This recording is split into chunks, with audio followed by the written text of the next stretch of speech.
দাদা আমি কিন্তু তোমার ভাষায় জিমে এসেছি, তাই তুমিই আমাকে শেখাবে। আরে টেনশন করছিস কেন, আমি আছি তো, তোকে সব শিখিয়ে দেবো, চল।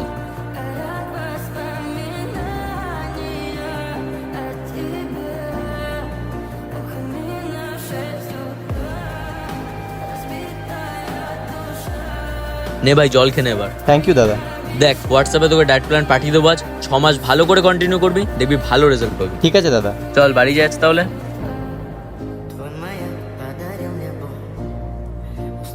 আর ভাই কেমন আছিস? আরে দাদা, এতদিন কোথায় ছিলে? আরে ভাই, আমার একটু ইনজারি হয়ে গেছিল তো, ডক্টর বলেছিল বেড রেস্ট নিতে, তাই এতদিন আসতে পারিনি। এবার আবার চালু করবো। এই সুপ্রিয় সাপোর্ট দে। ঠিক আছে, চল তাহলে মার তোরা।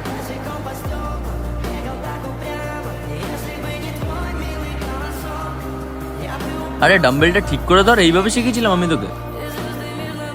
দেখো তুমি তোমার কাজ করো, আমি মেরে নেবো ঠিকই। দাদা, হ্যাঁ বল। ইয়ার আজকে একটা জিনিস খুব খারাপ লাগলো। কি নিয়ে ভাই? যাকে তুমি এত কিছু শেখালে, আজ সেই তোমাকে সম্মান দেয় না, আর তোমার নামে উল্টো পাল্টা বলে। আমার নামে উল্টো পাল্টা বলে? হ্যাঁ বলে তো। ইয়ার ওই দাদাটা অনেকদিন ধরে জিমে আসে না?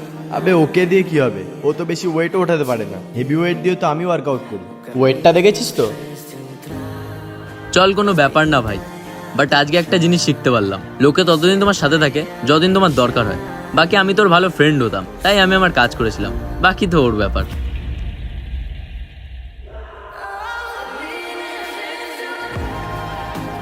আমি কিন্তু তোমার ভাষায় জিমে এসেছি, তাই তুমিই আমাকে শেখাবে।